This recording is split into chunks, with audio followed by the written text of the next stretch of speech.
સો hey guys good morning કેમ છો તમે બધા યાર આઈ હોપ કે તમે બધા મજામાં જ હશો અને ઘરે સેફ હશો એનર્જેટિક હશો રાઈટ તો ફરીથી એકવાર શ્રી એક્સલન્સ એકેડમીમાં આપ સૌનું હાર્દિક સ્વાગત છે હું છું રાજ ત્રિવેદી તમારો બાયોલોજીનો મેન્ટર તમારો બેસ્ટ ફ્રેન્ડ ફરીથી લઈને આવી ગયો છું એક સુપર કૂલ સુપર ઓસમ સુપર એક્સાઇટિંગ ટાઈપનું અમેઝિંગ લેક્ચર ધોરણ 11 સાયન્સ બાયોલોજીના વિદ્યાર્થીઓ માટે એસ્પેશિયલી નીટ એસ્પિરન્ટ માટે પણ અને ચેપ્ટરનું નામ તો તમે જોઈ જ શકો છો કોષ ચક્ર અને કોષ વિભાજન જે ધોરણ 11 સાયન્સમાં સેમેસ્ટર 1 જે છે તમારું એમાં 10મા નંબરનું ચેપ્ટર છે ઓકે તો ધીમે ધીમે આપણે આની શરૂઆત કરીએ છીએ જુઓ જે એવું કહેવામાં આવે છે કે કોઈ બી ચેપ્ટર હોય મીન્સ કે કોઈ બી વસ્તુ તમે સમજતા હોય તો એને એક બેસિક આઈડિયા હોવો જોઈએ है ने एक बेसिक आइडिया તમને પહેલા ક્લિયર હોવો જોઈએ કે આ ચેપ્ટર કહેવા શું માંગે છે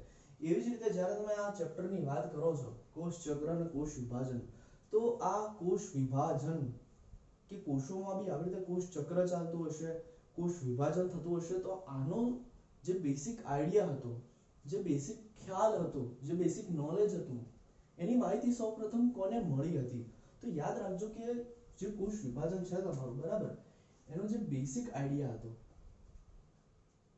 બેસિક આઈડિયા એ બેસિક આઈડિયા આપના મહાનુભાવ હતા રુડોલ્ફ વિર્ચો યાદ રાખો રુડોલ્ફ વિર્ચો બરાબર આ આપણે આગળના ચેપ્ટરમાં જોઈ ગયા હતા મારા ફ્યુચર ડોક્ટર્સ ચેપ્ટર નંબર 8 આપણું કોષ સજીવના પાયાનો એકમ જ્યારે એમાં આપણે કોષવાદ સિદ્ધાંતનો અભ્યાસ કર્યો હતો વિડિયો લેક્ચરમાં ત્યારે રુડોલ્ફ વિર્ચો નામના સાયન્ટિસ્ટ આવ્યા હતા જેમણે પ્રજનન કોષો પર અભ્યાસ કર્યો હતો અને એમણે સૌપ્રથમ એવું કહ્યું હતું કે કોષ એ વિભાજન પામે છે ઓકે અને એમની એક થિયરી હતી એમણે એક થિયરી આપી હતી અને એ થિયરીનું નામ હતું સેલ બોલો મારી જોડે cell lineage theory cell lineage theory cell lineage theory બરાબર ને આ આપણે ગયા ચેપ્ટરના વિડિયોઝમાં આપણે અભ્યાસ કરી ચૂક્યા છીએ ઓકે હવે જે રુડોલ્ફ વિર્ચો હતું એમના કઈ આધારે કઈ બાબત પરથી નક્કી કર્યું કે કોષ એ વિભાજન પામે છે તો એમને એક સેન્ટેન્સ આપ્યું હતું તમને યાદ હોય તો એમને એવું કહ્યું હતું કે ઓમ્નિનસ સેલ્યુલા ઈ સેલ્યુલા એનો મીનિંગ એવો થતો હતો કે નવા ઉત્પન્ન થતા કોષો એ પૂર્વ અસ્તિત્વ ધરાવતા કોષોમાંથી સર્જાય છે એટલે કે નવા નિર્માણ પામતા કોષોનું સર્જન એ પૂર્વ અસ્તિત્વ ધરાવતા કોષોમાંથી જ થાય છે એનો મીનિંગ કે તમારા શરીરમાં જેટલા પણ નવા કોષો ઉત્પન્ન થઈ રહ્યા છે મારા ફ્યુચર ડોક્ટર્સ એ જે પહેલાથી હાજર કોષ હતા એમાંથી જ ઉત્પન્ન થયેલા કોષ છે બરાબર છે તો આ એક બેસિક આઈડિયા હતો કોષ વિભાજન માટેનો જે રુડોલ્ફ વિર્ચોએ સૌપ્રથમ રજૂ કર્યો હતો ત્યારબાદ વાત કરીએ સ્ટ્રાસબર્ગરની સ્ટ્રાસબર્ગર ઓકે હવે સ્ટ્રાસબર્ગરે શું કર્યું હતું સ્ટ્રાસબર્ગરે એમ કહ્યું કે કોઈ કોષ છે બરાબર કોઈ કોષ છે અને કોષની અંદર કોષ કેન્દ્ર આવેલું છે શું આવેલું છે કોઈ કોષ છે અને કોષની અંદર કોષ કેન્દ્ર આવેલું છે તો જ્યારે નવું કોષ બને છે અને એ નવા કોષમાં જે નવું કોષ કેન્દ્ર આવે છે તો એ નવું કોષ કેન્દ્ર એ પૂર્વ અસ્તિત્વ ધરાવતા કોષ કેન્દ્રમાંથી જ ઉત્પન્ન થતું હોય છે શું કીધું હતું એમને કે જ્યારે કોઈ કોષ હોય અને એમાંથી એક બીજો નવો કોષ બને અને એમાં પણ આ કોષ કેન્દ્ર આવેલું હોય તો આ જે નવું કોષ કેન્દ્ર આવ્યું એ જે આ જૂનો કોષ હતો જૂનો એટલે પૂર્વ અસ્તિત્વ ધરાવતો કોષ પૂર્વ અસ્તિત્વ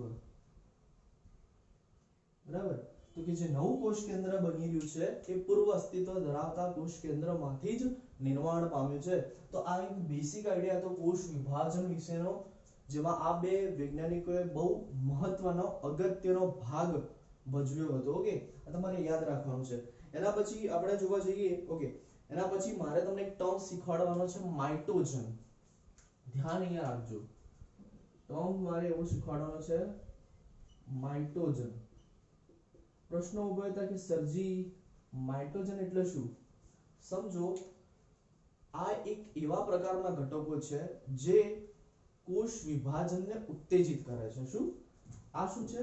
આ એક પ્રકારના ઘટકો છે. આ શું છે? આ એક પ્રકારના ઘટકો છે. અને આ ઘટકોનું કાર્ય શું છે? આ ઘટકોનું કાર્ય શું છે મારા ફ્યુચર ડોક્ટર્સ? તો આ ઘટકો એ કોષ વિભાજનને ઉત્તેજના આપે છે. શું આપે છે? કોષ વિભાજનને ઉત્તેજના આપે છે. કોષ વિભાજન કરવા માટે આગળ પ્રેરિત કરે છે. બરાબર? તો એવા ઘટકો જે હોય જે કોષને વિભાજન માટે પ્રેરિત કરતા હોય તો એમને કહેવામાં આવે છે માઇટોજન. શું કહેવામાં આવે છે એમને? માઇટોજન.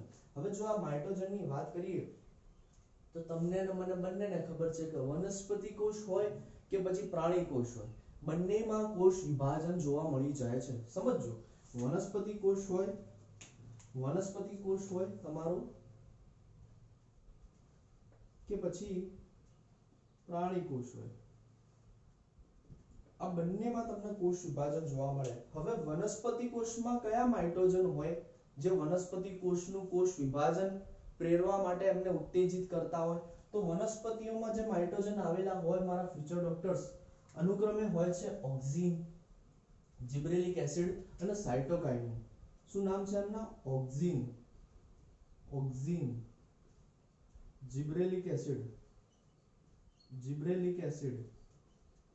ઓક્સિન, જિબ્રેલિક એસિડ અને લાસ્ટમાં આવશે સાયટોકાઇનિન.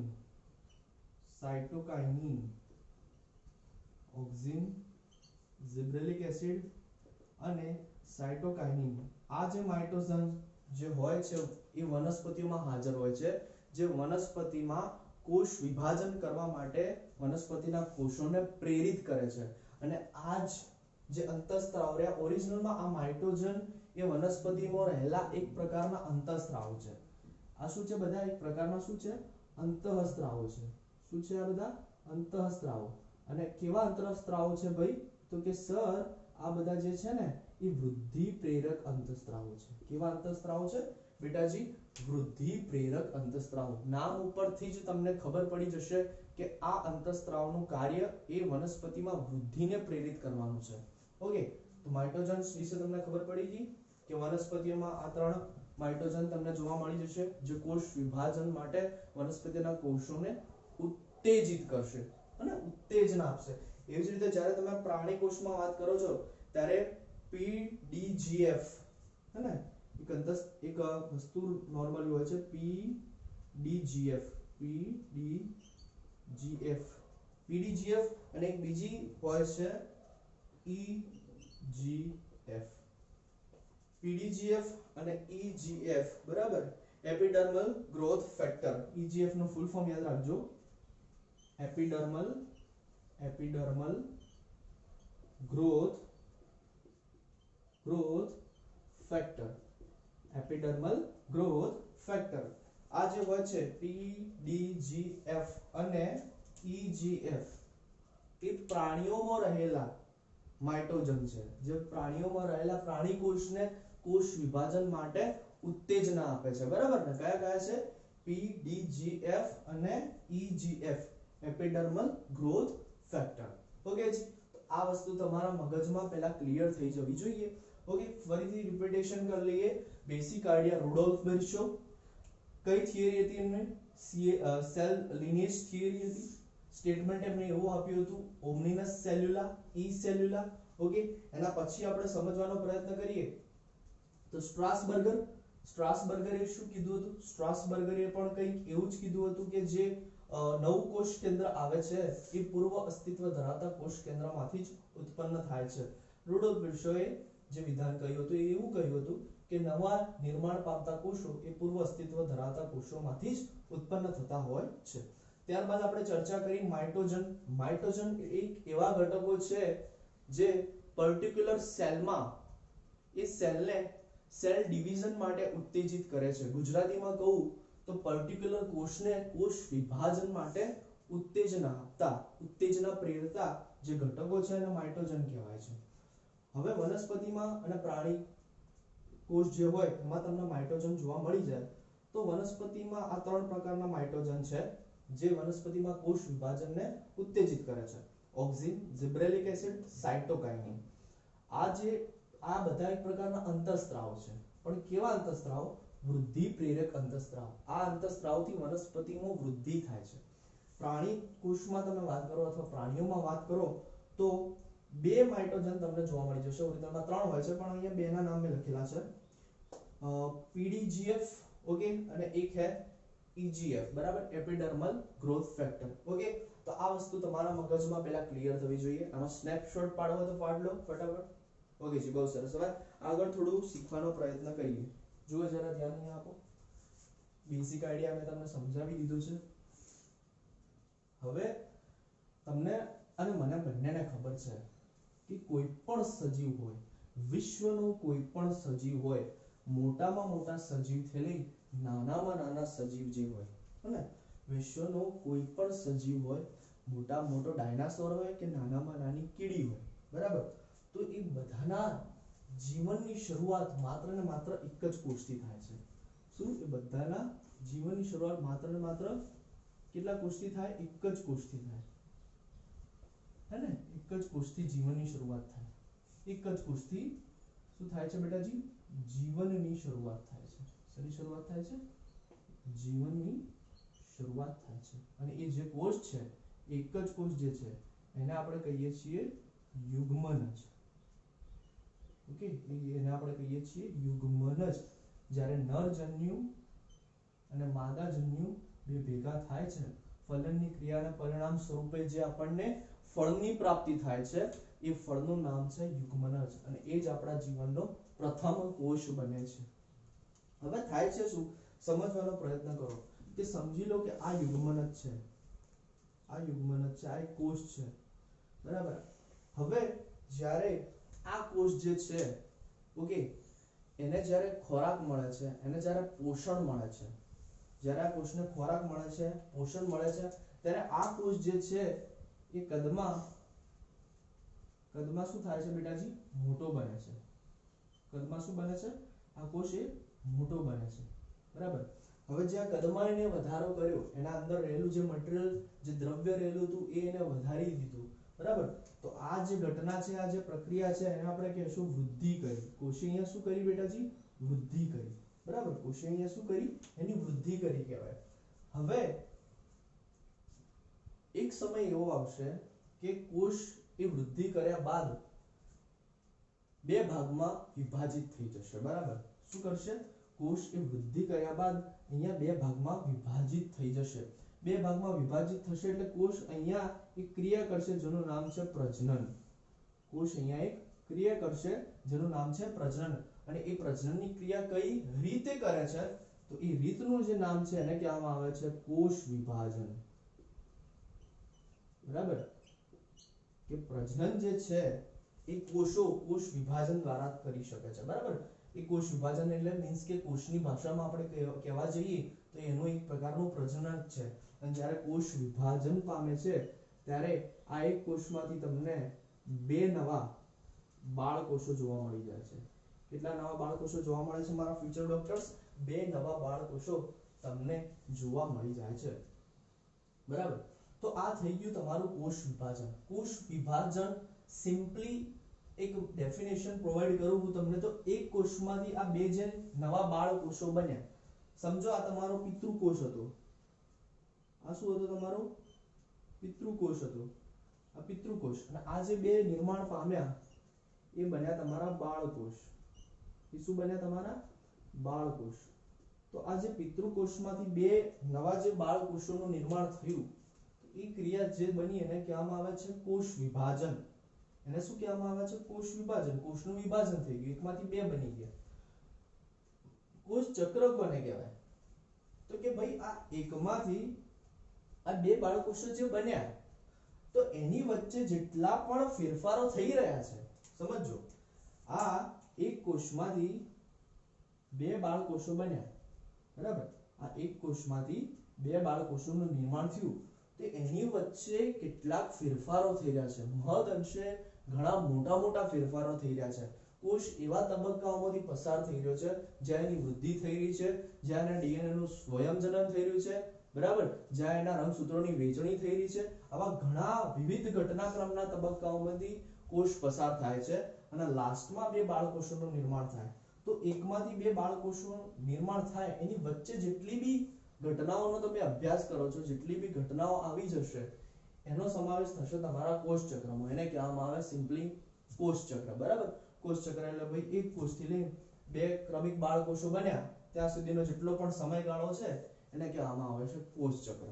બરાબર. અને કોષ વિભાજન કોને કહેશો તો એક કોષમાંથી બે કોષ બને એને સિમ્પલી ભાષામાં કહેવું હોય તો કોષ વિભાજન કહેવાય. ઠીક છે. આટલા સુધી પેલા ક્લિયર થવું જોઈએ. તો આ વસ્તુ પરથી તમે એક વિધાન અહીંયા લખી શકો કે કોષોના બે ગુણધર્મ રહેલા હોય છે. કોઈ પણ તમે કોષ લઈ લો તો કોઈ પણ કોષ હશે તો એના ગુણધર્મ શું હશે? તો કોઈ પણ કોષ હોય મારા ફ્યુચર ડોક્ટર્સ તો એનો પહેલો ગુણધર્મ હોય છે વૃદ્ધિ કરવી. શું કરવી? એનો પહેલો ગુણધર્મ શું હોય છે? વૃદ્ધિ કરવી. કોઈ પણ કોષ એ વૃદ્ધિ કરશે પહેલા, અને જ્યારે એ વૃદ્ધિ કરશે ત્યારબાદ એ શું કરશે? કોષ વિભાજન કરશે. તો વૃદ્ધિ કરવી અને કોષ વિભાજન કરવું આ છે એ કોષોના ગુણધર્મ છે. ઇંક પૂરજે. શું કીધું મેં કે કોષ જે છે એના ગુણધર્મ કયા છે? તો વૃદ્ધિ કરવી એટલે કદમાં વધારો કરવો, અંદરનું કોન્ટેન્ટ જે છે એને વધારવું, અને આગળ જતા એ જે કોન્ટેન્ટ વધાર્યું હવે આગળ જતા એકમાંથી બે નવા બાળકોષોનું નિર્માણ કરવું. તો આ જે છે એ કોષના ગુણધર્મ છે. જ્યારે કોઈ પણ સજીવના ગુણધર્મની વાત કરીએ તો સજીવ પણ કોષોનો જ બનેલો હોય. એટલે સજીવના ગુણધર્મની જ્યારે તમે વાત કરો છો ત્યારે સજીવ પણ એનો પહેલો ગુણધર્મ જોવા જઈએ તો એ છે વૃદ્ધિ, અને બીજો ગુણધર્મ આપણે જોવા જઈએ તો એ છે પ્રજનન. અને કોષની ભાષામાં પ્રજનનને આપણે કોષ વિભાજન કહીએ છીએ. બરાબર. ઓકે. આટલે સુધી ક્લિયર? બહુ સરસ. હવે થોડું આગળ શીખવાનો પ્રયત્ન કરીએ. જુઓ, મારે હવે તમને સમજાવવાનું છે કોષ ચક્ર. શું સમજાવવાનું છે? મારે તમને કોષ ચક્ર વિશે સમજાવવાનું છે. તો હું તમને એ વસ્તુ સમજાવું, તમે ધ્યાનથી જરા સાંભળવાનો પ્રયત્ન કરજો, કારણ કે બહુ ઇમ્પોર્ટન્ટ છે આ કોષ ચક્ર. કોષ ચક્ર જે છે એ બહુ જ ઇમ્પોર્ટન્ટ છે. આવડવું જ જોઈએ તમને. આવડી જશે. આઈ પ્રોમિસ. ધ્યાન અહીંયા રાખજો, આવડી જશે. ઓકે. ચલો ફટાફટ સ્ટાર્ટ કરીએ છીએ એક એક વસ્તુને શીખવાનું. કંઈક આવી રીતે આપણે એને ડ્રો કરીશું. ઓકે. ચલો જી. લાવ ઇંક. Thank you sir. ચલો ધ્યાન અહીંયા રાખો. થોડી આકૃતિ ગોળ નથી આવી પણ આપણને આવડી જશે. મારે તમને જેટલું સમજાવવાનું હશે એટલું હું સમજાવી દઈશ. ઓકે. જુઓ, અહીંયા આપણે એક કોષની પહેલા એન્ટ્રી કરાવી લઈએ. અહીંયા એક કોષ છે, સમજી લો. બરાબર. આ કોષ આખું ચક્ર ભૂમિને જ્યારે અહીંયા આવે છે ત્યારે એ એકમાંથી કેટલો બની જાય છે ભાઈ? બે કોષ બનાવી દે છે. એકમાંથી કેટલા બનાવી દે છે? બે કોષ બનાવી દે છે મારા ફ્યુચર ડોક્ટર્સ. એક એક વસ્તુને હવે આપણે સમજવાનો પ્રયત્ન કરીએ છીએ. ઓકે જી. ચલો સ્ટાર્ટ કરીએ. ત્યારે જુઓ થાય છે શું. આની વાત કરીએ પહેલા. આ જે પોર્શન છે એ છે તમારો જીવન તબક્કો. ઓકે. બે તબક્કા હોય ને કોષ ચક્ર જે હોય. કોષ ચક્ર હું તમને સમજાવી રહ્યો છું. આ જે છે એ છે કોષ ચક્ર. હવે જ્યારે પણ તમે કોષ ચક્રની વાત કરો છો મારા ફ્યુચર ડોક્ટર્સ, ત્યારે કોષ ચક્રમાં મુખ્યત્વે બે અવસ્થાઓ હોય છે. એક હોય છે આંતરાવસ્થા, બીજું હોય છે વિભાજન તબક્કો. એક હોય છે આંતરાવસ્થા, બીજું હોય છે વિભાજન તબક્કો. આંતરાવસ્થા પછી ત્રણ તબક્કામાં વિભાજિત હોય છે, G1, S અને G2. અને વિભાજન તબક્કો હોય છે M તબક્કો, એ આગળ જતા પાછા બે તબક્કામાં વિભાજિત થાય છે, કોષ કેન્દ્ર વિભાજન અને કોષ રસ વિભાજન. આપણે શીખવાનો પ્રયત્ન કરશું કઈ રીતે. હું અહીંયા તમને ડ્રો કરીને બતાવીશ, પણ પહેલા આકૃતિ ઉપર તમે ધ્યાન આપો. અહીંયા આવશે. ચલો આ જે તબક્કો છે અહીંયા હું લખું છું. આ આવ્યો તમારો G1 તબક્કો, આ તમારો S તબક્કો, આ તમારો G2 તબક્કો. બરાબર. તો આ G1, S અને G2 આટલેથી લઈને ધ્યાન રાખજો. અહીંયા ધ્યાન રાખજો. G1, S અને G2 આટલા સુધી જે તબક્કો હોય છે એને કહેવામાં આવે છે આંતરાવસ્થા. શું કહેવામાં આવે છે ને? આંતરાવસ્થા, ઇન્ટરફેસ. શું કહેવાય એને? આંતરાવસ્થા, ઇન્ટરફેસ. આંતરાવસ્થા એ કોષ ચક્રની સૌથી લાંબામાં લાંબી અવસ્થા છે. આ વસ્તુ યાદ રાખવાની છે તમારે. ઠીક છે. કારણ કે આંતરાવસ્થા એ કોષ ચક્રનો 95% જેટલો સમય લે છે. કેટલો ભાગ લે છે ભાઈ? 95% જેટલો જે સમય હોય એ કોષ આંતરાવસ્થામાં વિતાવે છે. એટલે આંતરાવસ્થામાં કોષ 95% જેટલા સમય સુધી રહે છે. બરાબર. જ્યારે તમે વિભાજન તબક્કાની વાત કરો છો, આ વિભાજન તબક્કો જે રહ્યો તમારો અહીંયાથી, બરાબર, આ આખો જે વિભાજન તબક્કો જેને તમે કહો છો એમ તબક્કો, હે ને, એમ તબક્કો ગુજરાતીમાં કહીએ તો એને વિભાજન તબક્કો. આ વિભાજન જે તબક્કો હોય એમાં કોષ માત્ર 5% જેટલો જ સમયગાળો વ્યતીત કરે છે. અને વિભાજન તબક્કાના બી આગળ જતા બે ભાગ પડે છે. એક હોય છે પહેલા તો થશે વિભાજન તબક્કામાં કોષ કેન્દ્રનું વિભાજન. શું થાય છે? વિભાજન તબક્કામાં પહેલું થાય છે કોષ કેન્દ્રનું વિભાજન અને ત્યારબાદ થાય છે કોષ રસનું વિભાજન. ઓકે, એટલે સુધી ક્લિયર છો તમે બધા? આ છે કોષ ચક્ર તમારું. બરાબર. કોષ ચક્રમાં તમે જોઈ શકો છો કે સમગ્ર જે કોષ ચક્ર છે, બરાબર, તો એ બે તબક્કામાં વિભાજિત થયેલું છે, આંતરાવસ્થા અને એમ તબક્કો. આંતરાવસ્થા એ પાછી 3 તબક્કાઓમાં વિભાજિત થાય છે, G1, S અને G2. એમ તબક્કો એ પાછા 2 તબક્કામાં વિભાજિત થાય છે, કોષ કેન્દ્ર વિભાજન અને ત્યારબાદ કોષ રસ વિભાજન. ઓકે જી, બહુ સરસ. આટલે સુધી ક્લિયર છો? બહુ સરસ, આનંદ થયો મને. જે આ કોષ ચક્ર છે, ઓકે, તો કોઈ પણ કોષ હોય તો એમાં કોઈ પણ કોષમાં જો કોઈ કોષ ચક્ર ચાલી રહ્યું છે તો એ કોષ એ આ જે આંતરાવસ્થા છે એમાં 95% જેટલો સમય રહેશે, જ્યારે વિભાજન તબક્કામાં માત્ર 5% જેટલો જ સમય પસાર કરશે. આ તમને આવડવું જોઈએ, તમને યાદ હોવું જોઈએ. બરાબર છે. અમુક સમયગાળા જે તમારે યાદ રાખવાના છે હું તમને યાદ કરાવી દઉં છું. જો એક્ઝામ્પલ તરીકે આપણે જોઈએ તો કે જે એવું મનુષ્ય જે હોય છે, બરાબર, મનુષ્યનો કોષ જે હોય છે, મનુષ્યનો કોષ, બરાબર, મનુષ્યનો કોષ, તો મનુષ્યનો કોષ એ 24 કલાકમાં દર 24 કલાકમાં કોષ વિભાજન પામે છે. મનુષ્યના કોષમાં દર 24 કલાકે કોષ વિભાજન થાય છે. હવે સમજો, મેં અહીંયા કીધું કે 95% સમયગાળો તો માત્ર એ આંતરાવસ્થામાં જ નીકાળે, એટલે 24 કલાકમાંથી 23 કલાક તો માત્ર કોષ આંતરાવસ્થામાં જ રહેશે, જ્યારે 1 કલાક કોષ એ વિભાજન તબક્કામાં આવશે. બરાબર, વિભાજિત તબક્કામાં પોતાનો સમયગાળો વ્યતીત કરશે. આ વાત થઈ મનુષ્યના કોષની. બરાબર. હવે એવી જ રીતે તમે જો યીસ્ટમાં વાત કરો છો, યીસ્ટમાં તમે વાત કરો તો યીસ્ટમાં એક કોષ વિભાજન માટેનો સમયગાળો હોય છે 90 મિનિટ. કેટલો હોય છે? એક કોષ વિભાજન માટેનો સમયગાળો યીસ્ટમાં હોય છે 90 મિનિટ. આ યાદ રાખજો. જ્યારે તમે ઇકોલાઈ બેક્ટેરિયાની વાત કરો છો, ઇશ્ચેરિશિયા કોલાઈ બેક્ટેરિયા, ઇકોલાઈ બેક્ટેરિયામાં એક કોષ વિભાજન પૂર્ણ થતા 20 મિનિટનો સમય લાગે છે. કેટલો? 20 મિનિટનો સમય લાગે છે ઇકોલાઈ બેક્ટેરિયામાં એક આખું કોષ ચક્ર પૂર્ણ કરતા, તો કોષ વિભાજન કરતા.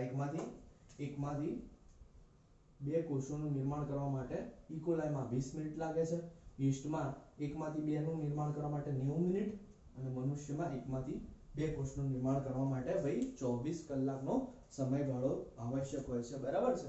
તો આ વસ્તુ તમારા મગજમાં પહેલા ક્લિયર થવી જોઈએ. ઓકે, હવે એક વસ્તુને આપણે સમજવાનો પ્રયત્ન કરું છું. એક ડાયાગ્રામ બીજો બનાવું. સમજી લો કે આ કોષ છે, બરાબર છે, આ કોષ છે. હવે ધ્યાન અહીંયા રાખજો, આવડી જશે. ધ્યાન અહીંયા રાખજો સમગ્ર રીતે. આ કોષ મેં આગળ ચર્ચા કરી એમ કોષનો ગુણધર્મ છે વૃદ્ધિ કરવી. શું કરવું? વૃદ્ધિ કરવી. તો વૃદ્ધિ કરશે આ કોષ એટલે કદમાં શું થશે? મોટો બનશે. કદમાં શું બનશે? મોટો બનશે. હવે વૃદ્ધિ જે કરી એને જે એના કદમાં વૃદ્ધિ કરીને, તો એ વૃદ્ધિનો તબક્કો જે હશે, એ વૃદ્ધિનો આખો જે તબક્કો છે એને કહેવામાં આવશે આંતરાવસ્થા. શું કહેવામાં આવશે?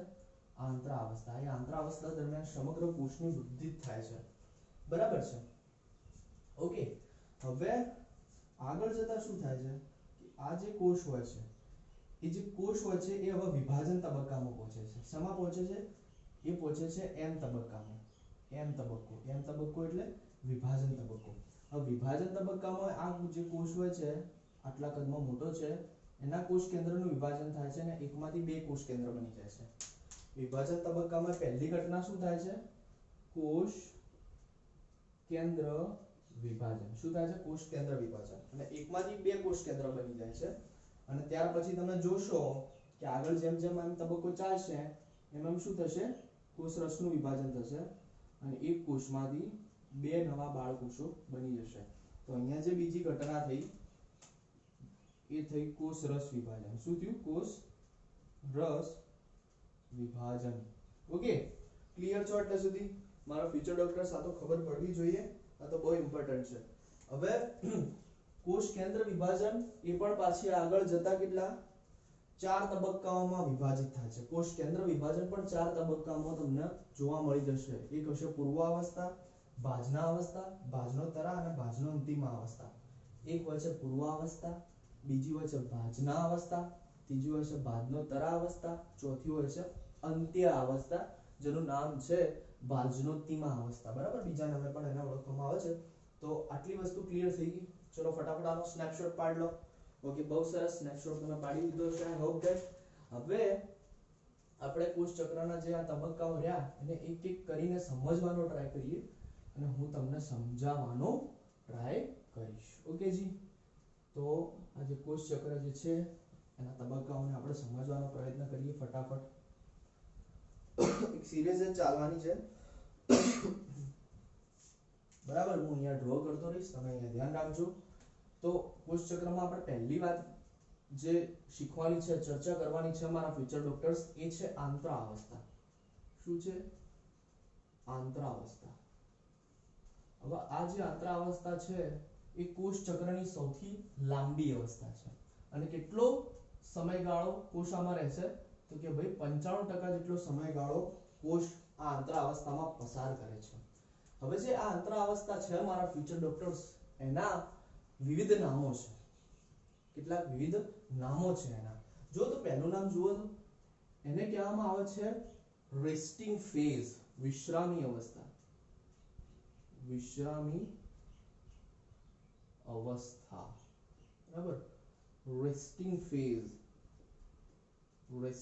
ફેઝ અચ્છા ઓકે અને રેસ્ટિંગ ફેઝ કેમ કહ્યું મારા ફ્યુચર ડોક્ટર્સ પહેલાના જમાનામાં તમને ખબર છે શું ખબર છે તમને એ ખબર છે કે જ્યારે તમે વાત કરો છો 1955 આસપાસ 1655 આસપાસ 17મી સદી 18મી સદીની જ્યારે તમે વાત કરો છો ત્યારે તમને ખબર છે કે ઇલેક્ટ્રોન માઇક્રોસ્કોપની શોધ થઈ નથી બરાબર ને જ્યારે તમે 1950 પહેલા અથવા તો 1940 પહેલાની વાત કરો તો તમને ખબર છે કે ઇલેક્ટ્રોન માઇક્રોસ્કોપની શોધ નહોતી થઈ એ સમયમાં વૈજ્ઞાનિક પાસે સાદું સૂક્ષ્મદર્શક યંત્ર હતું અને એમાં એ બધી ઘટનાઓનો અભ્યાસ કરતા હતા હવે તમે વિચાર કરો કે જ્યારે ઇલેક્ટ્રોન માઇક્રોસ્કોપની શોધ નહોતી થઈ બરાબર તો એ વખતે જે તમે સૂક્ષ્મદર્શક યંત્રમાં એ વૈજ્ઞાનિકો જે અભ્યાસ કરતા હોય તો એટલો પર્ટિક્યુલર એમનો અભ્યાસ ન હોઈ શકે ને બેટા દરેક વસ્તુ એમને એટલી ક્લિયર ન દેખાતી હોય હવે એ સમયમાં એક એવા વૈજ્ઞાનિક હશે કે જેમણે આંતરાવસ્થાની અભ્યાસની શરૂઆત કરવાની સ્ટાર્ટ કરી બરાબર ના તબક્કાનો અભ્યાસ કરવાની શરૂઆત કરી તો એ સમયમાં એમને આ તબક્કો એકદમ નિષ્ક્રિય લાગ્યો કેવો લાગ્યો એકદમ નિષ્ક્રિય જાણે આ તબક્કામાં કંઈ થતું જ નથી કોઈ જ ક્રિયા નથી થઈ રહી માટે જે વૈજ્ઞાનિકો હતા એમને આ આંતરાવસ્થાને એમ કહી દીધું વિશ્રામી અવસ્થા કે ભાઈ આ કોષ ચક્રનો એક એવો તબક્કો છે કે ભાઈ જેમાં કોષ વિશ્રામ કરે છે રેસ્ટ કરે છે બરાબર પરંતુ જ્યારે ઇલેક્ટ્રોન માઇક્રોસ્કોપની શોધ થઈ ઓકે અને જેમ જેમ પાછું આ જ ટોપિક ઉપર સંશોધન થયા રિસર્ચ વર્ક થતું રહ્યું એમ ખબર પડી કે આંતરા અવસ્થા એ વિશ્રામી તબક્કો નથી આંતરા અવસ્થા એ ચયાપચયની દ્રષ્ટિએ કોની દ્રષ્ટિએ ચયાપચયની દ્રષ્ટિએ સૌથી સક્રિય તબક્કો છે કેવો તબક્કો છે સૌથી સક્રિય તબક્કો છે ચયાપચયની દ્રષ્ટિએ સૌથી સક્રિય તબક્કો છે બરાબર most active phase of metabolism બરાબર ચયાપચયની દ્રષ્ટિએ સૌથી એક્ટિવ તબક્કો છે એટલે અહીંયા શું થઈ રહ્યું છે અહીંયા ચયાપચયની ક્રિયાઓ થઈ રહી છે મોટા પ્રમાણમાં ચયાપચયની ક્રિયાઓ થઈ રહી છે એવું વૈજ્ઞાનિકોએ નોંધ્યું હતું બરાબર તો આ એના બે નામ થઈ ગયા ઓકે એક ત્રીજું નામ છે તૈયારીનો તબક્કો શું પછી આગળ જતા વૈજ્ઞાનિકોએ ખબર પડી કે અહીંયા તો કોષ શું કરે છે ભાઈ, તૈયારી કરે છે. શેની તૈયારી કરે છે? સમજો કે તમારે કોઈ ઘર બનાવવું હોય તો ઘર એમને ના બની જાય ને. ઈંટોની જરૂર પડે, સિમેન્ટની જરૂર પડે, કપચીની જરૂર પડે, જમીનની જરૂર પડે, બરાબર ને? ઘણી બધી વસ્તુઓની જરૂર પડે છે ત્યારે તમે ઘર બનાવી શકો છો. તમારા મમ્મીને રોટલી અને શાક બનાવવું છે તો ઘઉંની જરૂર પડશે, પાણીની જરૂર પડશે, ગેસની જરૂર પડશે, હે ને, ચૂલાની જરૂર પડશે, શાકની બી જરૂર પડશે. શાક નહીં હોય તો કઈ રીતે તમારા મમ્મી શાક બનાવશે? એવી જ રીતે અહીંયા પણ એવું થાય છે કે અહીંયા કોષ તૈયારી કરે છે કે ભાઈ કોષ વિભાજન પામવું છે, કોષને એકમાંથી બે કોષો બનાવવા છે. તો બે વસ્તુ બનાવી હોય તો જે વસ્તુ એના જોડે છે એની ડબલ કરવી પડે કે ના કરવી પડે? હવે સમજો એક વસ્તુ હું તમને સમજાવવાનો પ્રયત્ન કરું. સમજી લો કે આ એક ઘર છે. સમજો આ એક ઘર છે અને આ ઘરમાં અત્યારે એક જ પરિવાર રહે છે અને એ ઘરમાં એક રસોડું છે અને અહીંયા એક રૂમ છે, બરાબર? એક રસોડું છે અને અહીંયા એક બેઠક રૂમ છે. હવે સમજો કે આ ઘર જે છે એમાં હવે બે પરિવાર રહેવાના છે, બે ફેમિલી રહેવાની છે. તો આ ઘરને આપણે એકમાંથી બે માં કન્વર્ટ કરવું હોય તો આપણે શું કરવું પડે? તો આપણે એ કરવું પડે કે આ ઘરમાં જે રસોડું હતું, બરાબર, અને અહીંયા જે જગ્યા વધી હતી ત્યાં તમારે એક બેડરૂમ બનાવી દેવો પડે અને અહીંયા પાછું એક રસોડું નવું બનાવવું પડે અને અહીંયા પાછું એક નવું બેડરૂમ બનાવવું પડે. એટલે કે અહીંયા તમારે તૈયારી કરવી પડશે. નવી વસ્તુ તમારે પાસે જે વસ્તુ છે એની તમારે ડબલ કરવાની છે. ડબલ તો કરવી જ પડશે ને, કારણ કે તમારે એકમાંથી બે કોષો બનાવવા છે. તમારા એક કોષમાં એક કણાસૂત્ર છે, તમે બે બનાવવા માંગો છો, બરાબર છે? ઓકે, સમજી લો કોઈ એક્ઝામ્પલ તરીકે સમજો કે ગોલ્ગી કાય છે, બરાબર? કોઈ એક કોષ છે અને કોઈ એક કોષમાં એક ગોલ્ગી કાય છે. હવે આગળ એક કોષને એકમાંથી બે કોષો બનાવવા છે તો એ ગોલ્ગી કાય શું અડધી થઈને અડધા આમાં જશે ને અડધા આમાં જશે, એવું થશે? ના યાર, એવું ના થાય ને. એવું ના થાય તો માટે શું કરવું પડે? કોષે કઈ તૈયારી કરવી પડે કે જેનાથી એ એક ગોલ્ગીકા એ ડબલ થઈ જાય. એટલે કે એક જ કોષમાં જે એક ગોલ્ગીકા હતી એ હવે એક કોષમાં બે થઈ જશે અને પછી જ્યારે એક કોષ વિભાજન પામીને બે નવા કોષો નિર્માણ કરશે ત્યારે એક ગોલ્ગીકા એ બંને કોષોમાં જતી રહેશે. સમજો હું શું કહેવા માંગી રહ્યો છું અને ધ્યાનથી સમજવાનો પ્રયત્ન કરશો તો જ આવડશે. તો અહીંયા તૈયારીનો તબક્કો એટલા માટે એનું નામકરણ કર્યું હતું. ક્લિયર છો એટલે સુધી? બહુ સરસ. હવે આંતરાવસ્થા છે એ આગળ જતા પાછી ત્રણ તબક્કાઓમાં વિભાજિત થઈ જાય છે, બરાબર? ત્રણ તબક્કાઓમાં આપણે વાત કરી: G1 તબક્કો, S તબક્કો અને G2 તબક્કો. સૌપ્રથમ હોવર્ડ અને પેલ્ક. આ જે હોવર્ડ અને પેલ્ક હતા, બરાબર, એમને સૌપ્રથમ એવું કહ્યું હતું કે આંતરાવસ્થામાં ત્રણ પેટા અવસ્થાઓ આવેલી હોય છે. એટલે આંતરાવસ્થા એ આગળ જતા ત્રણ બીજા તબક્કાઓમાં વિભાજિત થતી હોય છે. કોને કહ્યું હતું? સૌપ્રથમ હોવર્ડ અને પેલ્ક નામના સાયન્ટિસ્ટે. એક છે G1, એક છે S અને એક છે તમારી G2, બરાબર? તો હવે એક વસ્તુને આપણે સમજવાનો પ્રયત્ન કરવાનો છે. ઓકે જી, તો હવે આપણે સમજીએ આંતરાવસ્થામાં એનો તબક્કો G1. અને આપણે G1 તબક્કાને સમજવાની શરૂઆત કરીશું મારા ફ્યુચર ડોક્ટર્સ. તો હું આકૃતિ અહીંયા રફ નહીં કરું કારણ કે બહુ જરૂરી છે, આકૃતિ તો જોઈશે જ આપણે.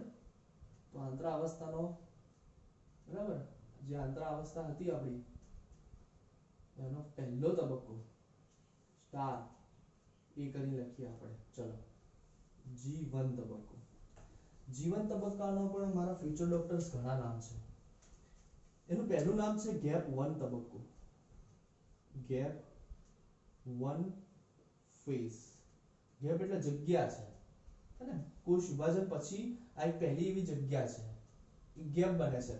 એક કોષમાંથી બે કોષોનું નિર્માણ થાય, બરાબર, તો તરત કંઈક બે માંથી ચાર નું નિર્માણ ન થઈ જાય. થોડોક ટાઈમ એ કોષ તૈયારી કરશે કોષ વિભાજન માટેની, બરાબર? તો એ તૈયારીનો જે સમયગાળો હતો એને આપણે આંતરાવસ્થા તરીકે ઓળખતા હતા. હવે આંતરાવસ્થામાં પહેલી ગેપ છે, આ પહેલો રેસ્ટ આવી ગયો છે, પહેલો ફેઝ આવી ગયો છે. એટલે G1 તબક્કાનું પહેલું નામ છે ગેપ 1 ફેઝ. ઓકે, હવે આ જીવન તબક્કો એ કોના પછી આવે છે? એમ તબક્કા પછી આવે છે. એમ તબક્કો એટલે તમારો વિભાજન તબક્કો. એમ તબક્કો એટલે તમારા વિભાજન તબક્કો કે ભાઈ આ જ્યારે એક કોષમાંથી બે કોષ વિભાજિત થઈ ગયા, હવે આ કોષને જો આગળ જતા બે કોષોનું નિર્માણ કરવું હોય તો એને આંતરાવસ્થામાંથી પહેલા જીવન તબક્કામાંથી પસાર થવું પડશે. બરાબર? તો અહીંયા જે જીવન તબક્કો છે એ કોના પછી આવે છે? એમ તબક્કા પછી. માટે એને એક બીજું નામ ઓળખવામાં આવશે પશ્વ વિભાજન તબક્કો. શું કહેવાય છે એને? પશ્વ વિભાજન તબક્કો. પશ્વ એટલે પાછળ. કોની પાછળ? વિભાજન તબક્કાની પાછળ કોણ આવે છે? જીવન તબક્કો. એટલે જીવન તબક્કાનું બીજું નામ થઈ ગયું પશ્વ વિભાજન તબક્કો. બીજું નામ પણ તમે આપી શકો. જુઓ, સમજવાનો પ્રયત્ન કરો. જીવન તબક્કા પછી કયો તબક્કો આવે છે? એસ તબક્કો. એસ તબક્કાનું નામ છે સંશ્લેષણ તબક્કો. હવે એસ તબક્કાની આગળ આવે છે જીવન તબક્કો, તો એનું એક બીજું નામ થઈ જશે અગ્ર સંશ્લેષણાત્મક તબક્કો. શું થઈ જશે? અગ્ર સંશ્લેષણાત્મક તબક્કો, અથવા અગ્ર ના કહેવું તો એને કહેવાય પૂર્વ સંશ્લેષણાત્મક તબક્કો. હે ને? અગ્ર એ થોડું વિચિત્ર થઈ જશે. નાખો પૂર્વ સંશ્લેષણાત્મક તબક્કો. બરાબર? એસ તબક્કાની આગળ એટલે આપણે એને પૂર્વ કહીએ. ઓકે જી. તો આ થઈ ગયા તમારા જીવનના અમુક કેટલાક નામ. હવે આ તબક્કામાં થાય છે શું? જુઓ, આ જે જીવન તબક્કો જે છે એ આંતરાવસ્થાનો સૌથી લાંબો તબક્કો છે. સૌથી લાંબો તબક્કો શું છે? સૌથી લાંબો તબક્કો જે છે આંતરાવસ્થાનો, ત્રણ તબક્કા પૈકી જીવન એસ ને જીવન, એમાં સૌથી લાંબો અવસ્થા કઈ છે? સૌથી લાંબો તબક્કો છે તમારો જીવન. હવે અહીંયા થાય છે શું એ સમજવાનો પ્રયત્ન કરવાનો છે આપણે. કે જુઓ, પહેલા તો અહીંયા કઈ કઈ ક્રિયાઓ થાય છે તો એના આ વસ્તુ મેઇન સમજો કે જીવન તબક્કામાં પહેલા તો કોષની સતત વૃદ્ધિ થાય છે. શું થાય છે? કોષની સતત વૃદ્ધિ થયા કરે છે. કારણ કે તૈયારીઓ કરવાની છે ને, કોષ વિભાજન કરવું પડશે તો બધું ડબલ કરવું પડશે, વૃદ્ધિ કરવી પડશે. બરાબર ને? તો અહીંયા કોષની શું થતી હોય છે? સતત વૃદ્ધિ થતી હોય છે. જોડે જોડે શું થતું હોય છે કે આરએનએ અને પ્રોટીનનું સંશ્લેષણ થાય છે. કોનું સંશ્લેષણ થાય છે? આરએનએ અને પ્રોટીનનું શું થાય છે? અહીંયા સંશ્લેષણ થાય છે. આરએનએ અને પ્રોટીનનું સંશ્લેષણ થાય છે. બરાબર? પરિણામે શું થાય? પરિણામે કોષનું કદ જે હોય, જે કોષનું કદ હોય એમાં પણ શું થતો હોય છે? વધારો થતો હોય છે. બરાબર? હવે આરએનએ કયા પ્રકારના આરએનએ? તો કે ભાઈ બધા પ્રકારના આરએનએ, એમઆરએનએ, આરઆરએનએ, ટીઆરએનએ. બરાબર? હવે આરએનએ ક્યાંથી આવ્યું? આરએનએ નું સ્થાન કયું? તો જે તમારું કોષ હોય છે એમાં જે કોષ કેન્દ્રિકા આવેલી હોય છે, તો કોષ કેન્દ્રિકાનું કાર્ય શું? તો કોષ કેન્દ્રિકા એ આરએનએ નું સંશ્લેષણ કરે છે. એટલે ત્રણે પ્રકારના આરએનએ, એમઆરએનએ, આરઆરએનએ અને ટીઆરએનએ. બરાબર? એનું સંશ્લેષણ થાય છે અને પ્રોટીનનું સંશ્લેષણ પણ જીવન તબક્કામાં થાય છે. બરાબર છે? બીજું શું થાય છે કે કોષાંગિકાઓ ડુપ્લિકેશન થશે. કોષાંગિકાઓ નું ડુપ્લિકેશન એટલે ડબલ થવું, બેવડાવું. કોષાંગિકાઓ અહીંયા બેવડાય છે. કઈ કઈ કોષાંગિકાઓ બેવડાય છે એ આપણે યાદ નથી રાખવી. હું તમને એવી બે કોષાંગિકાઓ કહી દઉં છું કે જે બેવડાતી નથી. બરાબર? આ તબક્કામાં એવી બે કે ત્રણ કહી દઉં છું, યાદ રાખજો તમે. અપવાદ રૂપે કહી દઉં છું તમને. અપવાદ જે છે કે જે બેવડાતી નથી, એક હોય છે કણાભસૂત્ર, એક હોય છે હરિતકણ અને એક હોય છે તારા કેન્દ્ર. શું કીધું મેં? કે જીવન તબક્કો જે હોય છે એમાં તમારે કણાભસૂત્ર, હરિતકણ અને તારા કેન્દ્ર, આ જે અંગિકાઓ છે એના સિવાયની દરેક અંગિકાઓ બેવડાઈ જશે. એકના બે થઈ જશે, એકા ડબલ હો જાયગા. ઠીક है? તો આટલે સુધી ક્લિયર ખબર પડી કે આમાં કોષની સતત વૃદ્ધિ થયા કરે છે, આરએનએ અને પ્રોટીનનું સંશ્લેષણ ચાલુ રહે છે, કોષનું કદ વધે છે, કોષાંગિકાઓનું ડુપ્લિકેશન થાય છે, ડબલ થાય છે કોષાંગિકાઓ, પરંતુ કંઈ થતી નથી. તો કણાભસૂત્ર, હરિતકણ અને તારા કેન્દ્ર છે એ ડબલ નથી થતી. બરાબર? ઓકે, આટલે સુધી તમારા મગજમાં પહેલા ક્લિયર હોવું જોઈએ. બરાબર છે? ચલો, તો આ તમારો જીવન તબક્કો અહીંયા પૂર્ણ થાય છે. હા, આ તો ઠીક છે, પણ આંતરાવસ્થાનું કાર્ય શું? એવું પૂછાય છે કે આંતરાવસ્થા શું કાર્ય કરે છે? આંતરાવસ્થામાં આ બધા કાર્યો આવશે, પણ પર્ટિક્યુલરલી આંતરાવસ્થામાં શું થઈ રહ્યું છે, કઈ પ્રકારની પ્રિપેરેશન થઈ રહી છે, તો યાદ રાખજો આંતરાવસ્થામાં એક તો થઈ રહ્યું છે પ્રોટીનનું સંશ્લેષણ, બીજું થઈ રહ્યું છે આરએનએ નું સંશ્લેષણ, ઓકે, ત્રીજું થઈ રહ્યું છે ઉત્સેચકોનું સંશ્લેષણ, બરાબર, ચોથું થઈ રહ્યું છે એટીપી નું નિર્માણ. તો આવી મહત્વની જે ઘટનાઓ છે, આંતરાવસ્થાનું પર્ટિક્યુલર કાર્ય પૂછી લે એવો કોઈ એક્ઝામિનર, તો યાદ રાખજો કે પ્રોટીનના સંશ્લેષણ થાય છે, આરએનએ ના સંશ્લેષણ થાય છે, ડીએનએ નું સંશ્લેષણ થાય છે. લો મેઈન વસ્તુ આપણે ભૂલી ગયા, ડીએનએ નું સંશ્લેષણ પણ થતું હોય છે અથવા એનું સ્વયંજનન થતું હોય છે, ઉત્સેચકોનું નિર્માણ થઈ રહ્યું છે અને એટીપી નું સંશ્લેષણ પણ થઈ રહ્યું છે. એટીપી નું સંશ્લેષણ ક્યાં થાય છે? તો યાદ રાખજો એટીપી નું સંશ્લેષણ થાય છે તમારા જીવન તબક્કામાં. જીવન તબક્કામાં એટીપી નું નિર્માણ થતું હોય, બરાબર, એટલે એને સંશ્લેષણ તબક્કો પણ કહી શકીએ આપણે, હે ને, કહેવા જઈએ તો. તો આ ચાર વસ્તુ તમારે યાદ રાખવાની છે જીવન તબક્કામાં. ઓકે, ક્લિયર છો? ચલો, સરસ. હવે આપણે વાત કરીએ એસ તબક્કાની, કે એસ તબક્કામાં શું થાય છે. એના પહેલા મારે તમને એક વસ્તુ અહીંયા સમજાવવાની છે. એ હું વસ્તુ તમને અહીંયા સમજાવવાનો પ્રયત્ન કરું છું, તમે અહીંયા ધ્યાન આપજો, બહુ ઇમ્પોર્ટન્ટ છે. તમારી એનસીઈઆરટી ની જે બુક છે, ઓકે, તમારી જે એનસીઈઆરટી ની જે બુક છે, તમારું જે મટીરીયલ છે એનસીઈઆરટી નું, ત્યાં અહીંયા એક અવસ્થા દર્શાવેલી હશે. ત્યાં અહીંયા એક અવસ્થા એવી દર્શાવેલી હશે, બરાબર છે. જો હું દર્શાવું છું, બરાબર, આવી રીતે આપેલી હશે G0. આ G0 શું છે, હે ને, G0 તબક્કો અથવા G0 તબક્કો, અથવા એને કહેવાય ક્વિસન્ટ ફેઝ. ક્વિસન્ટ ફેઝ, ક્વિસન્ટ તબક્કો, ક્વિસન્ટ ફેઝ, બરાબર છે. જીવન તબક્કામાં શું થતું હોય? હા, જીવન તબક્કામાં એક મહત્વની ઘટના એ થાય છે કે જીવન તબક્કામાં જ્યારે આ કોષ એ આ જીવન તબક્કામાંથી ફરતો અહીંયા આવશે ને, ત્યારે એ લાસ્ટમાં નિર્ણય લેશે કે કોષ વિભાજન માટે જવું કે ના જવું. શું નિર્ણય લેશે? Cell takes a decision. Cells take a decision. કોષ એ આગળ જતા જીવન તબક્કામાં ડિસિઝન લે છે, નિર્ણય લે છે કે કોષ વિભાજન કરવું કે ના કરવું, બરાબર. જો કોષ વિભાજન કરવાનું હશે તો એ આગળ નીકળી જશે, એસ તબક્કો, G2 અને M તબક્કો પટાવી એકના બે કોષ બનાવી દેશે. પરંતુ જો કોષ વિભાજન નહીં કરવાનું હોય, એનો નિર્ણય આવ્યો કે નથી કરવાનું, તો કોષ શું કરે છે કે ભાઈ જીવન તબક્કો જે હોય છે એમાંથી કોષ બહાર નીકળી જાય છે. જીવન તબક્કામાંથી કોષ બહાર નીકળીને આવી જશે આ G0 તબક્કામાં, બરાબર. શું? G0 તબક્કામાં કોષ આવી જશે. ઓકે, હવે આ G0 તબક્કો છે, એનું એક બીજું નામ છે G0 તબક્કો, બરાબર. ત્રીજું નામ છે એનું ક્વિસન્ટ ફેઝ પણ કહેવામાં આવે છે. હવે આ તબક્કામાં બે પ્રકારની વસ્તુઓ થતી હોય, ધ્યાન અહીંયા રાખો. આ જે G0 તબક્કો છે એમાં બે પ્રકારની વસ્તુઓ થઈ હોય કે ભાઈ જીવન તબક્કામાં રહેલા કોષો, જીવન તબક્કામાં રહેલ કોષ, આમાં બે સંભાવના હોઈ શકે. પહેલી સંભાવના એવી હોઈ શકે, ધ્યાન અહીંયા રાખજો બેટાજી, ઇમ્પોર્ટન્ટ છે, આવડી જશે. પહેલી સંભાવના એવી હોઈ શકે કે જે જીવન તબક્કાનો કોષ હશે એ હંમેશા માટે એટલે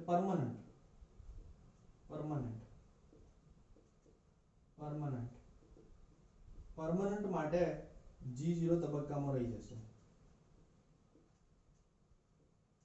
બરાબર. પરમનન્ટ માટે શું કરશે? G0 તબક્કામાં રહી જશે. જીવનમાં આવતા કોષો પૈકીના કેટલાક કોષો એવા હશે કે જે હંમેશા માટે પરમનન્ટ એ આ જીવન તબક્કા G0 તબક્કામાં રહી જશે. જ્યારે જીવન તબક્કામાં રહેલા કેટલાક કોષો એવા હશે કે જે ખાલી ટેમ્પરરી આવશે. ટેમ્પરરી એટલે થોડાક સમય માટે આવશે G0 તબક્કામાં, બરાબર. અને ત્યાં જે ટ્રીટમેન્ટ લેવાની હશે લેશે અને પછી આગળ વિદાય લઈ લેશે. હવે એવા તો કયા કોષો છે જે ક્યારે G0 તબક્કામાં ગયા પછી ક્યારે જીવનમાં પાછા નથી આવતા? તો આપણે વાત કરીશું બંને પ્રકારમાં. જુઓ, પહેલા આપણે એને જોઈ લઈશું પ્રાણીમાં અને વનસ્પતિમાં, કે પ્રાણીઓમાં એવા કયા કોષ છે જે ક્યારે આગળ જતા કોષ વિભાજન પામતા નથી. એકવાર જો G0 તબક્કામાં આવી જાય, G0 માં આવી જાય તો પછી ક્યારેય બહાર નહીં નીકળે. તો એવા હશે, એક તો તમારા હોય છે મગજના ચેતાકોષો, બરાબર, જે હોય છે ને મગજના ચેતાકોષો એ ક્યારેય વિભાજન પામતા નથી, હંમેશા જી નોટ તબક્કામાં જતા રહેશે. એક હોય છે હૃદયના કોષો. ઓકે, તો આ બે એક્ઝામ્પલ બહુ અગત્યના છે, પ્રાણીઓમાં જોવા મળે છે. એક હોય છે ચેતાકોષો અને બીજા જે હોય છે એ હોય છે તમારા હૃદયના કોષો. વનસ્પતિઓમાં હોય છે એન્ડોડર્મિસ અને એપિડર્મિસ. શું હોય છે? એન્ડોડર્મિસ અને બીજું હોય છે એપિડર્મિસ. બરાબર, તો એકવાર જો વનસ્પતિ અને પ્રાણીઓના આ કોષો એ જીનોટ તબક્કામાં આવી જશે, જીવનમાંથી જીનોટ તબક્કામાં આવી ગયા, તો પછી આગળ જતા ક્યારેય કોષ વિભાજન નહીં પામે. કોષ વિભાજન નહીં પામે, પરંતુ એમાં દેહ ધાર્મિક ક્રિયાઓ તો ચાલુ જ રહેશે. દેહ ધાર્મિક ક્રિયાઓ એટલે ચયાપચયની પ્રક્રિયાઓ. હવે મેં તમને કહ્યું, સાંભળજો, મેં તમને કહ્યું કે પ્રાણીઓમાં હૃદયના કોષો અને ચેતાકોષો એ ક્યારેય કોષ વિભાજન પામતા નથી જીનોટ તબક્કામાં આવ્યા પછી. બરાબર છે, આવું મેં તમને કહ્યું. પછી મેં તમને એવું વિધાન કહ્યું, પણ એ દેહ ધાર્મિક રીતે તો એક્ટિવ જ હોય છે, મેટાબોલિઝમની દ્રષ્ટિએ એ એક્ટિવ જ હોય છે. બરાબર ને? ભલે કોષ વિભાજન ના પામતા, બરાબર, પણ એ એક્ટિવ તો રહેશે. હૃદય છે, હૃદયના કોષો કોષ વિભાજન નથી પામી રહ્યા, તો શું હૃદય ધબકવાનું બંધ કરી દે છે? ના, હૃદય પોતાનું કાર્ય તો કરે જ છે. હૃદયનું કાર્ય શું છે? રુધિરનું પમ્પિંગ કરવું, બ્લડ સર્ક્યુલેશન કરવું આખા શરીરમાં. તો શું કોષ વિભાજન નહીં થાય તો હૃદય આ પોતાનું બ્લડ પમ્પિંગનું કાર્ય મૂકી દેશે? નહીં મૂકે. એનો મીનિંગ શું થયો કે કોષ ભલે જીનોટ તબક્કામાં આવી જાય અને કોષ વિભાજનની ક્ષમતા ગુમાવી દે, પરંતુ ક્યારેય પોતાની ચયાપચય પ્રક્રિયાઓ બંધ કરતો નથી. આ વસ્તુ યાદ રાખજો.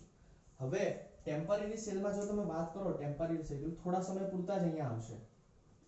એમાં આવશે તમારા પ્રાણી કોષમાં જોઈ લો, અને તમારા વનસ્પતિ પ્રાણીઓમાં તમે જોશો તો એક તમારા યકૃતના કોષો, જે યકૃત હોય છે, તમારું લીવર હોય છે, બરાબર, એ યકૃતના કોષો આવી જશે. અને બીજા આવશે તમારા કિડનીના કોષો, કિડની. બરાબર, કોઈ કારણસર એવું થાય કે યકૃતના ડેમેજ થયું હોય, કોઈ કારણસર એવું થાય કે કિડનીને ડેમેજ થયું હોય, તો એ સમયે જ્યારે ડેમેજ થયું હશે ત્યારે જીવનમાંથી આ કિડની કે યકૃતના જે કોષો છે એ G0 તબક્કામાં જતા રહેશે. બરાબર, અને G0 તબક્કામાં જશે એટલે ત્યાં એની શું થશે? મરમ્મત થશે, સમારકામ થશે. બરાબર છે? આપણને ખબર હોય છે કે જ્યારે કોઈ ગાડી બગડે છે અથવા ગાડીને કંઈ થાય તો આપણે શું કરીએ? એને મિકેનિકલના ત્યાં લઈ જઈએ છીએ. બરાબર, કેમ? કારણ કે એ એનું સર્વિસ કરશે, એની ઓઇલિંગ કરશે. એવી જ રીતે આ જે યકૃત અને કિડનીના કોષો છે એમાં પણ જ્યારે ઓઇલિંગ અને સર્વિસની જરૂરિયાત થાય ત્યારે આગળ જતા G0 તબક્કામાં જતા રહેશે. ઓઇલિંગ અને સર્વિસ મસ્ત રીતે થઈ ગયું, સમારકામ થઈ ગયું, તો પાછા બહાર આવી જશે.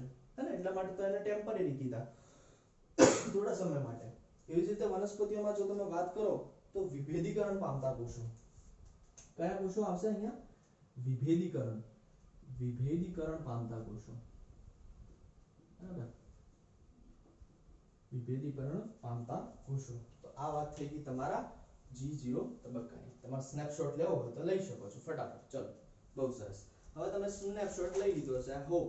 તો હવે આપણે આગળ શીખવાનો પ્રયત્ન કરીએ. જો હવે આ જે લેક્ચર છે બહુ મોટું થશે, કારણ કે આપણે એને પૂર્ણ કરવાનું છે અને ફટાફટ સમજીને એને પૂર્ણ કરવાનું છે માટે. ઓકે જી, એટલા માટે આ લેક્ચરને હું થોડું મોટું બનાવી રહ્યો છું. શું થશે અને આપણે એને શીખવાનો પ્રયત્ન કરીશું. ત્યારબાદ આવે છે બીજો તબક્કો, આંતરાવસ્થાનો, એ છે S તબક્કો. S તબક્કો જે છે એને કહેવામાં આવે છે સંશ્લેષણાત્મક તબક્કો. ઓકે, હવે S તબક્કામાં શું થાય છે? તો જે S તબક્કો જે હોય છે એમાં થાય છે DNA નું સ્વયંજનન. શું થાય છે? DNA નું સ્વયંજનન. બીજી ભાષામાં કેવું હોય તો થાય છે 2C નું 4C. આ 2C નું 4C એટલે શું સર? 2C નું 4C એટલે કેવું ખબર છે? કે અહીંયા જે DNA નું પ્રમાણ હોય છે, બરાબર, DNA નું પ્રમાણ હોય છે, અમાઉન્ટ ઓફ DNA નું પ્રમાણ જે હોય છે એ ડબલ થાય છે. એ શું થઈ જાય છે બેટા? ડબલ થઈ જાય છે. પરંતુ જે DNA હોય છે એની જે એટલે રંગસૂત્રની સંખ્યા એ હંમેશા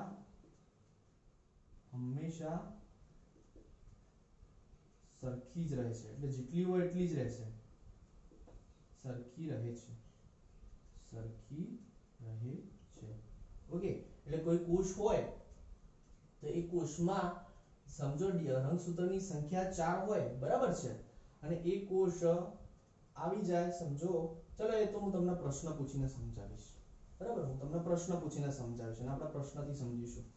શું થાય છે આ તબક્કામાં ડીએનએ નું સ્વયંજનન થાય છે, એટલે 2C નું 4C થઈ જાય છે। એનો મીનિંગ શું છે કે ડીએનએ નું પ્રમાણ ડબલ થઈ જશે, પરંતુ રંગસૂત્રની સંખ્યા એટલી ને એટલી જ રહેશે, બરાબર। જોડે જોવું હોય તો શું થાય છે કે પ્રાણીઓમાં જે એક અંગિકા જોવા મળે છે જેને કહેવામાં આવે છે તારા કેન્દ્ર, તો તારા કેન્દ્ર અહીંયા શું થાય છે ખબર છે, ડુપ્લિકેટ થઈ જાય છે, ડુપ્લિકેટ એટલે ડબલ થઈ જાય છે, એકને બે તારા કેન્દ્ર બની જાય છે, બરાબર, એકના બે તારા કેન્દ્ર બની જાય છે, એટલે તારા કેન્દ્ર બેવડાય છે, બરાબર। અને એના સિવાય તમારે જોવું હોય તો એક બીજી મેઇન વસ્તુ છે, હિસ્ટોન પ્રોટીનનું નિર્માણ થાય છે, હિસ્ટોન પ્રોટીન। અચ્છા, હિસ્ટોન પ્રોટીનનું શું કાર્ય છે, તો બેટા જે હિસ્ટોન પ્રોટીન એ ડીએનએ ને ડીએનએ નું પેકેજિંગ કરવામાં બહુ અગત્યનો ભાગ ભજવે છે। તો હિસ્ટોન પ્રોટીન જે છે એનું નિર્માણ S તબક્કા દરમિયાન થાય છે। ફરીથી એકવાર, S તબક્કો સંશ્લેષણાત્મક તબક્કો, જ્યાં થાય છે ડીએનએ નું સ્વયંજનન, 2C નું 4C, ડીએનએ નું પ્રમાણ ડબલ થાય છે, પરંતુ રંગસૂત્રની સંખ્યા હંમેશા સરખી જ રહે છે, તારા કેન્દ્ર બેવડાય છે અને હિસ્ટોન પ્રોટીનનું અહીંયા નિર્માણ થાય છે। હવે હું એક પ્રશ્ન પૂછું કે કોષ છે અને એક કોષ જે છે એમાં બે રંગસૂત્ર રહેલા છે, તો S તબક્કા પછી આ કોષમાં ડીએનએ નું પ્રમાણ અને રંગસૂત્રોની સંખ્યા જણાવો, બરાબર। બે રંગસૂત્ર રહેલા છે અને જે ડીએનએ નું વજન છે એ છે 8 પિકોગ્રામ, યાદ રાખજો, ડીએનએ નું વજન શેમાં મપાય, પિકોગ્રામમાં। તો કોઈ કોષ છે જેમાં બે રંગસૂત્ર છે અને બે રંગસૂત્રોનું વજન જે છે એ છે 8 પિકોગ્રામ, તો S તબક્કા પછી આ રંગસૂત્રની સંખ્યા અને એમાં ડીએનએ નું વજન એટલે ડીએનએ નું પ્રમાણ જણાવો। તો જુઓ, મેં પહેલા પણ કીધું કે S તબક્કો જ્યારે પૂરો થઈ જશે ત્યારે જુઓ ડીએનએ નું પ્રમાણ ડબલ થઈ જશે, એટલે 8 પિકોગ્રામ નું કેટલું થઈ જશે, અહીંયા 16 પિકોગ્રામ થઈ જશે, અને પણ રંગસૂત્રોની સંખ્યા તો 2 ની 2 જ રહેશે। તમારે સમજવું હોય તો તમને એક મસ્ત ટેકનિક થી સમજાવવાનો પ્રયત્ન કરું, જો સમજવાનો પ્રયત્ન કરજો। પહેલા એક કોષ હતો, ઠીક છે, પહેલા એક કોષ હતો, બરાબર, અને આ કોષમાં એક જ રંગસૂત્ર રહેલું હતું, બે રંગસૂત્રો રહેલા હતા, ચલો એ જ એક્ઝામ્પલ લઈએ, બે રંગસૂત્રો રહેલા હતા અને એમનું જે વજન હતું એ હતું 8 પિકોગ્રામ। પ્રશ્ન એવો પૂછાય કે S તબક્કા પછી એમના રંગસૂત્રોની સંખ્યા અને એનું વજન કેટલું થશે, તો જ્યારે S તબક્કો પતી જશે, આ કોષ S તબક્કાને પૂરો કરીને આગળ આવી જશે, ત્યારે એમાં રંગસૂત્રોની સંખ્યા તો એની જ રહેશે, પણ અમાઉન્ટ ઓફ ડીએનએ ડબલ થઈ ગયું, શું થઈ ગયું, અમાઉન્ટ ઓફ ડીએનએ ડબલ થઈ ગયું, બરાબર છે। કઈ રીતે ડબલ થયું, ચલો એને બી થોડું ડિટેલમાં સમજવાનો પ્રયત્ન કરું, જુઓ સમજો કઈ રીતે ડબલ થયું।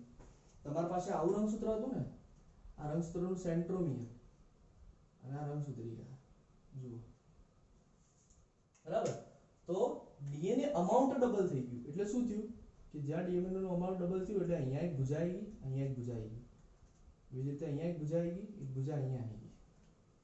તો આ રંગસૂત્ર એ તો એક જ છે, કેમ, કારણ કે આ ચારે ચાર ભુજાઓ એક જ સેન્ટ્રોમિયર સાથે સંકળાયેલી છે, માટે રંગસૂત્ર તો એક, એટલે રંગસૂત્રની સંખ્યા કેટલી થઈ, 2, પણ અમાઉન્ટ ઓફ ડીએનએ કેટલું આવી ગયું કે પહેલા અહીંયા 8 હતું એટલે અહીંયા આવી ગયું 16 પિકોગ્રામ, બરાબર। રંગસૂત્રની સંખ્યા 2 અને અમાઉન્ટ ઓફ ડીએનએ ડબલ 16 પિકોગ્રામ। તો આવી રીતનો દાખલો પૂછાઈ જાય તો તમને આવડવો જોઈએ, ઠીક છે। S તબક્કો અહીંયા આપણે ક્લિયર કરીએ છીએ મારા ફ્યુચર ડોક્ટર્સ।